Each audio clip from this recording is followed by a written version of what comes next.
Benvenuti e benvenuto a un nuovo episodio di Actually, il podcast di Will che parla del cambiamento, che sembra arrivare piano piano e poi ci travolge tutto d'un tratto. We are live, we are at the Tech Week. This is the last session of Tech Week, Italian Tech Week 2025. I'm alone today in Riccardo Haupt. Didn't join me. He had a last minute problem. But then I said, I can't go on the stage alone. And so I had to find another Riccardo. And I'm very happy to have Riccardo Breccia from Cafe Design Podcast here. Thank you. Thank you for having me. Yeah. I think you're the perfect person to be on the podcast with me because what you cover on Cafe Design, it's very similar to what we cover on Actually. We talk about business, we talk about technology a lot, and you talk about the design side of what we talk about. So it's going to be a nice crossover, I think. And so you said that you scroll your iPhone contact list looking for another Riccardo. Looking for Riccardos, yeah, exactly. Okay. So what we're going to do today, it's a recap of everything that happened in these 3 days. So people were here. Jeff Bezos was on this stage a few minutes ago. Ursula von der Leyen was also on this stage a few hours ago. And people might have missed a lot of things. What we do on Actually, as you probably know, is we talk about all the latest news and we try to give our perspective on what's happening.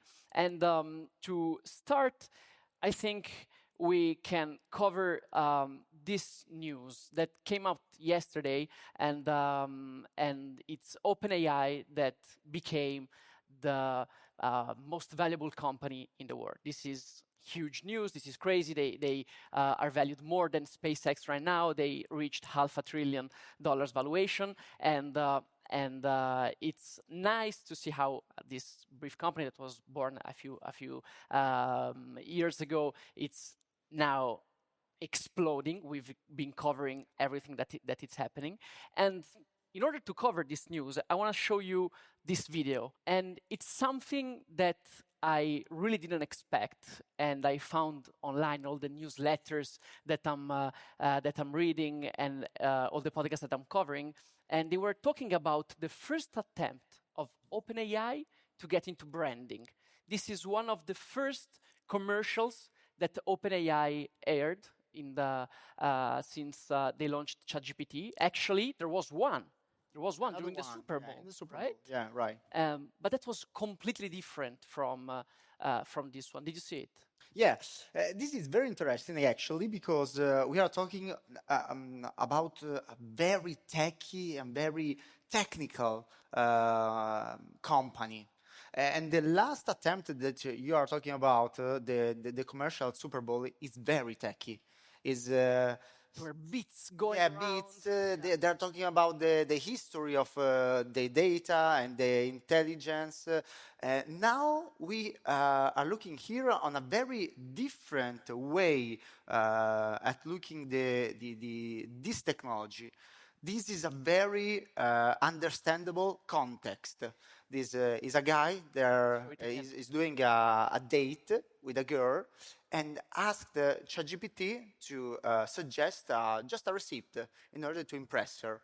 Very simple, very understandable, and very actually warm and emotional way of... relatable. Exactly. It's very relatable. As you can see here, we saw the prompt, the situation, the context, and how their technology is working in the real world. So I think it's a very bold and very interesting way of sharing their values. Yeah, probably because the early adopters are already in the technology. They are using it every day. Now what they miss, it's like a normal guy doing a normal stuff. And so this is just for those who are watching the advertising, the commercial. This is just one of many versions that they did. There's one with a guy doing pull-ups, and it's asking ChatGPT to be prepared to do an X amount of pull-ups in the future. And this is, I think, it's very interesting, and it's related to the next thing that we're gonna cover. That it's this OpenAI expansion, because you briefly mentioned that OpenAI right now needs a different branding. They they conquered with this minimalistic way of presenting themselves. They conquered the early adopters, and now they need something else. The projections of the revenues are very high, and there's one that it's very interesting, that it's the new products. And this week we've seen something interesting, that it's ChatGPT Pulse. Yeah, this is very interesting actually, because if you think about it, ChatGPT is very minimal, is very essential as an interface. The homepage, which is the part that show their product, is just a bar with a text, with a text box, you know? Yeah, it's this one. It's this one. Yeah, simple. It works. But if you think about it, there's no branding here. It's just minimal. And as a designer, you need to show your brand when the competition usually is growing. And the competition needs they feel the pressure now. Yeah, maybe they feel the pressure. So they introduced this product, Pulse, that shows a little bit of a new branding with illustration, with color, with something else. Maybe even the voice and the other kind of interfaces will change in the future, because they need to show how this interface will pop up in your life. And also, this is very interesting as a UX designer, so designer that works in the user experience field, that this is a different approach compared to what we are used to know. Because right now, you ask something, and ChatGPT will answer you back. In this way, they will give you, they will anticipate something, even if you didn't ask anything, because they will know you so good that the way they will help you to solve something, even if they didn't, if you didn't ask anything. Yeah, so they're passing from passive experience to an active experience. So what ChatGPT Pulse does is that each morning it shows you a recap of something that you've been interested about for the in that period of your life. So if you want to organize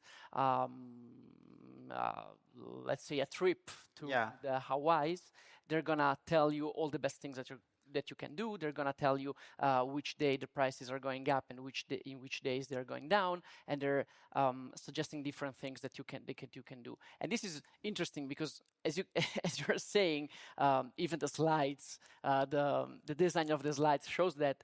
But this very colorful way of approaching a homepage, it's much better than a one that it's asking you to do an action. And sometimes I don't know if that happens to you, when you look for a prompt, it's even hard to articulate what you're actually looking for.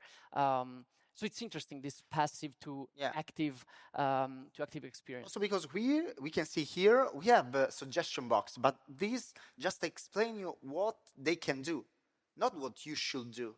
Because on the other page, we saw suggestion based on your interest, based on your personality, on your last research. So it's a completely different way of interaction with the user. And also, that reminds me, but probably we will talk about this later. That reminds me, you know, the first home pages of the browsers, not the browser, like Virgilio, AOL, you know. The homepage, which was portals, which were full, or MSN, you know, that kind of experiences, were full about things that you may like, and also commercial, also ADVs, you know. But this probably is your next homepage, your next starting point of the day. Yeah, this is interesting, because we're going to talk about AI companions later in the episode, and this goes in a way in that direction. But before that, there's an interesting article that I've read. There's this newsletter that we read each week in order to create that it's called Benedict Evans newsletter. And the other day he was mentioning ChatGPT Pulse launch, and he said that until now all the attention was on distribution. So all the companies were looking for the most distribution possible in order to win the competition. we know that Anthropic was going to look for a deal with Apple in order to have their huge distribution. Grow faster also. Exactly. Then we have Google, that it's putting Gemini inside their Google Workspace by default in order to have a broader distribution. Clearly, OpenAI went big on Microsoft, that we know has the biggest software as a service ever, that it's Microsoft Office. And what Benedict Evans was saying is that we're changing right now, and it's not about distribution anymore, but probably at some point, all these chatbots will be a commodity. So you're not gonna pay for the mere fact of accessing ChatGPT 5, but you're gonna pay for the applications built on top of ChatGPT 5. And ChatGPT Pulse, it's one of the first products that's gonna do that, and probably that you're gonna pay for in the future. And there's another one that I want your take on, that it's Sora 2. But before going there, there's a middle path, because while looking at Tech Twitter, that is another place that we go around a lot, I found this interesting tweet by this user that was looking at the announcement that Sam Altman did, and he said it's clear that their next move, it's going all in on advertisement, and we know that advertisement, it's I wrote it there, the most beautiful business model of all time. Google kind of invented the advertisement business model on the internet. Meta expanded it, and they both created huge companies on top of that. And looks like Sam Altman and OpenAI are going in that direction. And that's where Sora 2 comes in, because what I mentioned was Meta, that it's leveraging advertisement to scale their social media, and now we have Sora. Sora, do you want to explain what Sora is? Well, Sora, it may look like just the model that help people to create videos and audio in a very realistic and easy way. You just prompt something and it creates a video. But this is just the surface. What maybe we can discover connecting the dots is that probably they can create contents based on your interest. Maybe let's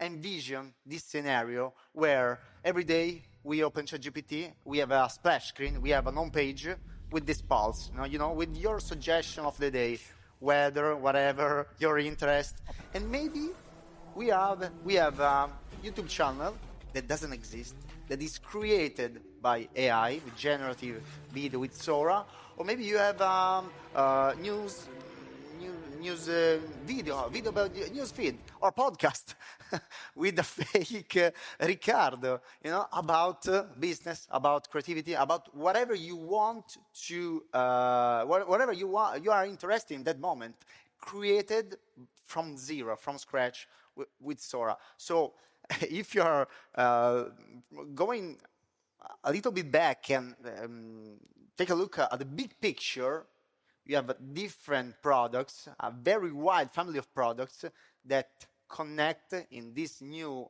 homepage, let's say, that makes absolutely sense. Yeah, and this is actually what Sam Altman announced in his letter in which he was announcing Sora 2. He mentioned this new social media that they are creating. And this is something that it's weird, because we know there's one company that wants social media, basically, that it's Meta. Yeah. Everyone else that it's trying to do social media, it's losing. X, it's trying to do something different, but we know the numbers are going down. They're trying to integrate with an AI, with Grok, replying to comments. But as of now, it feels very, very weird. By the way, we have an episode on that coming soon. And OpenAI, it's trying to do something similar to what Meta is doing by creating this social media that it's basically a full synthetic synthetic social media, full synthetic content social media. And what you have seen, experienced during these days, if you were going around Twitter, was seeing all these images of fake Sam Altman doing different stuff. In these videos, there's one in which he is stealing some GPUs from Target. I don't know if you've seen it, and he actually tweeted that it's way less strange to watch a feed full of memes of yourself than I thought it would be. But something else that it reminded me, this Sam Altman announcement. It's this tweet from Alexander Wang. You may probably know Alexander Wang. It's the guy that cost Meta 14 billions. He was his company basically was bought. It was a huge investment, but was bought by Zuckerberg, and Zuckerberg put Alexander Wang at the head of the superintelligence team. And the other day, Alexander Wang announced something similar. On the Meta AI app, you can now see a full synthetic media, synthetic content feed. That is something that Meta never did. You know, Meta was always about human connections. At some point, they changed the algorithm, and that it killed a lot of media companies. But that's another story. But this, it's something that it's huge. No, did you expect to have a feed that it was full of synthetic content? Probably it's gonna be the future. And when we will see that future, probably will be totally normal, totally, you won't discover, you won't find the difference between a real content and a synthetic content. Now you can feel that, and probably if we will if we will take a look to the comment, we will see that they are not very happy and the vibe is completely off. This wanted to be like a very nice and beautiful way of scrolling with amazing contents, but the vibe is completely off. And this, as you can see in the first comment, these are like zero soul, which is correct. Yeah. You think so? I have a different perspective on this. Because today, when you get on TikTok, for example, you get an experience that it's basically made on your last interaction with the platform. And sometimes you get on the platform and you're looking for something different than the last time that you visited the platform. And so I think that having the possibility to have a feed that shows you exactly what you want in that moment could be something. And this also reminds me of sports betting. So I recently found out that in sports betting, you can actually bet on real games, or you can bet on virtual games. Okay. And the experience it's exactly the same. And what they are giving you, it's what you want to do in that moment. So in that moment, you want to bet on something, and you don't really care if it's a real game or a fake game, and they're still giving you reasons to bet. For example, if you want to bet in the morning, it's hard to find something. Then you have a whole another set of problems that comes from that. But I think these first impressions, for sure, are something. But we may enter a future in which we're gonna interact with a social platform in a different way. And also, first impressions sometimes they don't really matter. This, for example, it's Sam Altman announcement of ChatGPT, and this guy saying it's the worst product concept so far. It's clearly it ended very badly for that comment. But yeah, I feel like in the future, we may see something different from the human-generated content that we are used to right now. And this guy, Casey Newton, if you're not following his newsletter, you should be doing so. He's the author of Platformer. He was an ex-editor of The Verge. He was talking about how Meta was launching synthetic social media a year and a half ago. So he knew that was coming, and he did sort of a similar analysis than the one that I reported a few moments ago. And this brings us to the AI companions and to a view that you're very attached to, that is the presentation of the humane pin. This is interesting. From the design point of view, it's very interesting because we have the technology and we are trying different ways to find the best form of this technology in our life. And we probably we'd like to use this technology on a different device in order to use it every day, because the phone does a lot of things. And maybe in this idea of super technology, of operation system based on AI, we'd like to have a different device. Also because if you think about it, in terms of user experience, if we envision the idea of Pulse, you don't need a contact list that you have on the phone. You just need to call someone. Yeah. You don't need a calendar. You just need to ask, what are you doing? You don't need everything. You don't need all the things that you have on the phone that will that ask you an action. So probably the idea of replace a phone is the good idea. Then now, the factor feels so exactly. The problem is that they are not. They didn't find yet the right form of this. Humane is the first company that tried to give this a new form factor. They failed. Really bad. The product a lot of money, and they were sold to HP for exactly. The experience was very bad of the industrial product. The vibe again here was very off. The branding was very high and probably not very humane. Okay. And the technology wasn't there, which was the most important thing. They promised a lot of things and the technology wasn't there. But we now have different way of approaching this form. We know that Sam Altman is working with Johnny Ive, which is the creator of the design of the iPhone. And I don't know what they're creating at the moment. Maybe it's something that you wear on your wrist, something that you wear on your neck, in your head. We don't know. And I don't know if we have another example here. Yeah, okay, the rabbit, which is a completely different way of a completely different form factor. This is interesting for many reasons. The first one is that this is very original. This is recognizable, which in this field is very important. The color, the interface. The interface is something that we never seen. And the interaction. We have a scrolling wheel on the side. It's very compact. Again, also here, the technology wasn't there. But at least in the first version. This was released a few days ago. Yeah. It's the Rabbit OS 2. And when we were preparing the episode, you told me this changes everything. Yeah. So it's not about having that little rabbit that was talking with you like a Tamagotchi. Yeah. I don't know if it's an international thing or an Italian thing, the Tamagotchi. But this completely changes the operating system of this AI companion. Yeah.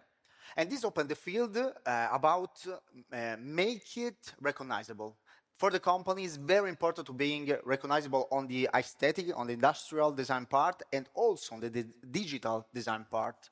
The hardware and the software. Exactly. And what about this software? What is that makes this software different from what we've seen before? The homepage. It's a completely different experience. It's based on cards. It's not anymore icons, colors, and fonts. Completely different. And also, you navigate with this scrolling wheel, physical scrolling wheel, which is a different experience again. And we also have just one button, the talk button. Yeah. I don't think personally this is the best way but it's very interesting that they found a way. This is made by the very famous design studio, Teenage Engineering, with a London-based. They're the one that made the nothing phone. Exactly. Exactly. They are very recognizable, and they did a very good job. Yeah. The only problem is that you told me that the best interaction would be to only have the voice. And here I'm going back to the tabs, that it's something different from the applications that we're normally used to, but it's still something that we can tap and we can interact with. Yeah. So my question is, do you think it's still too early for audio-only form factors? Yeah. And the following question is, do you think Johnny Ive it's doing something that it's in the middle ground between an iPhone and something that only hears what you're saying? And this is very interesting because this, for someone, is a step back. Because we said probably in the future we just need to talk and the software will give us the information. Since now the technology is not there yet, they create an interface which is familiar, which is something that you can recognize and you can use, which is very important. When you create something disruptive, you need a step in the middle to help user understand the change and being able to do the next step. So this may look like a step back, but they look at the feedback, and the previous interaction was difficult and the technology again wasn't there. And sorry for answering the last question. Is Johnny Ive will Johnny Ive be able to create the device that will replace the iPhone? Personally, I don't think so, because Johnny Ive is a master of design, but not really good in terms of user experience. So the device will be amazing from a technical level, but probably not. I'm not sure that will be that useful. Yeah, we'll see if Sam Altman can stand up to Steve Jobs' legacy. After this slide, you put some other examples of new softwares that are going in the direction of creating something different from what we had before, and something that looks forward to where we are going with these new form factors. One is the liquid glass by Apple. They introduced the liquid glass in, I think, June, which was a different way of approaching their interface. It was a big step, very interesting. Everything is moving, everything is translucent. We are we are tracing a new trend, which is not focused on the user experience anymore. It's not focused on make the interface easy to use, but more focused on being recognizable again, as we said. And then probably it goes into this direction. So having a device that can show you some elements on the screen by having them blended with reality. And so what I heard from one of your podcasts is that this liquid glass experience that we were mentioning before, it's something that is very similar to what we're going to experience in the future when we're going to use these new glasses that probably are going to be the computing platform. So far, it's a bit weird now. On our phone, it's a bit weird. It's not very readable. It's not very usable. It's going to make probably sense in the future when we will have maybe a different form factor. I don't know, and maybe other products will make sense. Yeah, and then we have something that goes in a different direction from Google and from nothing. We mentioned nothing before. What about those two? It's very clear that they are very different. They're very different between each other, but they're very different with Apple. They are very recognizable, very iconic, very, as they said, expressive. They used a lot this term because they care about showing yourself. When you being human in the age of AI. Yeah. A year ago, 10 years ago maybe, the interface needed to be functional, as we said. Now they need to show you your expression, your emotion, your personality, as you can see here. This is very recognizable. Even if outside, as you can see, the display is the same of the iPhone, same aspect ratio. When the screen is off, probably you won't get any differences. In fact, in the last iPhone, I don't have it here. If you think about it, when you lock it, the screen is still on. No way. Because you need to, they want to show that that device, even if it's off, is an iPhone, and it's not a different. That's cool. Yeah. That's something completely different. And then we have this. We're gonna go brief on this. Everyone in the audience probably knows it. But you said something interesting when we were mentioning everything, and you said we cannot mention the AI glasses. Probably everyone has seen them, but you had a different take. Yes. On these glasses. You know why this is very interesting? Why? Because they got the right position. This position for an AI device is perfect. They can see what you see. They can hear what you hear.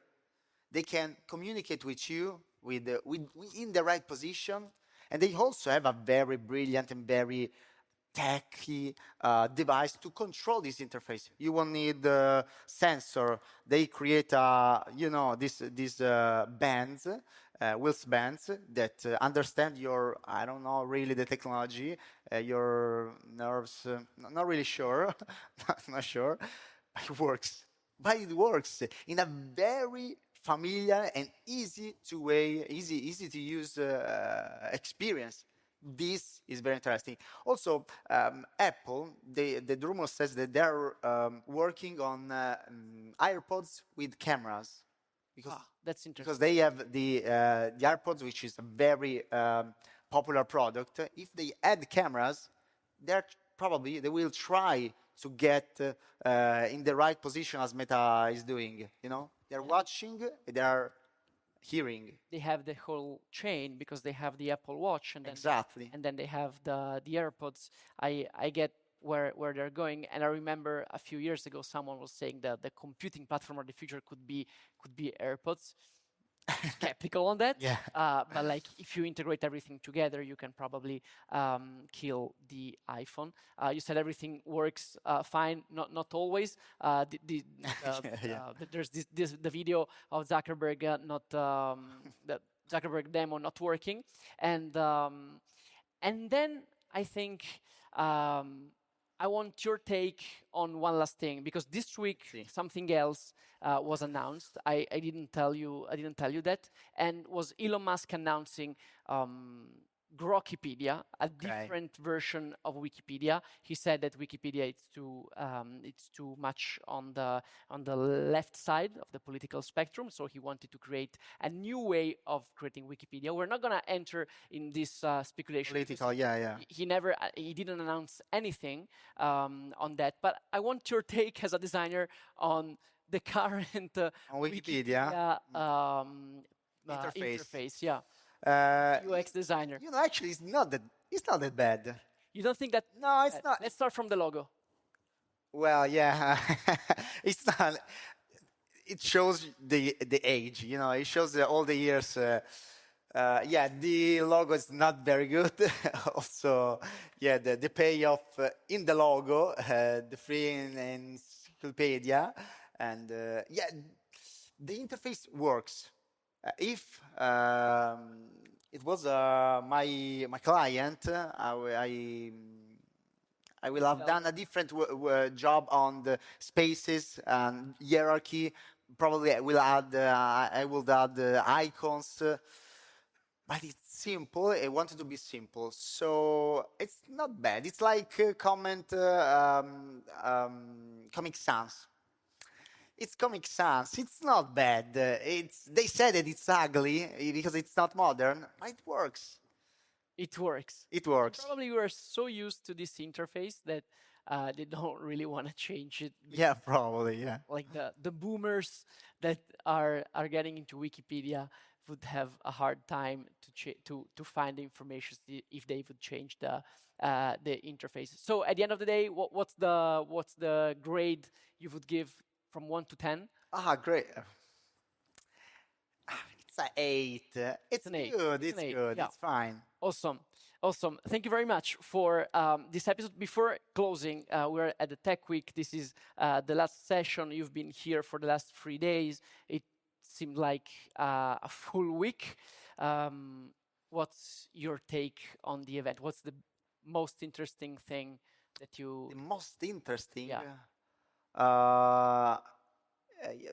Most insightful. Okay, I will say, since I am a startupper, I'm working on I'm a startup, probably will say the dream to change the world. I met a lot of startups. Yeah. I love the passion and the idea of create something big that only here I saw. Yeah, the caveat in that is that, as Paul Graham always saying, make something people want. So yeah. It's good to have this willingness to change the world, but then in order to do that, you have to make something that people want. And as Jeff Bezos said before, you always have to look at what your customer needs are and only care about those needs. Thank you very much for being on Actually, and thank you for this crossover between Actually and Cafe Design. Thank you. Thank you, everyone.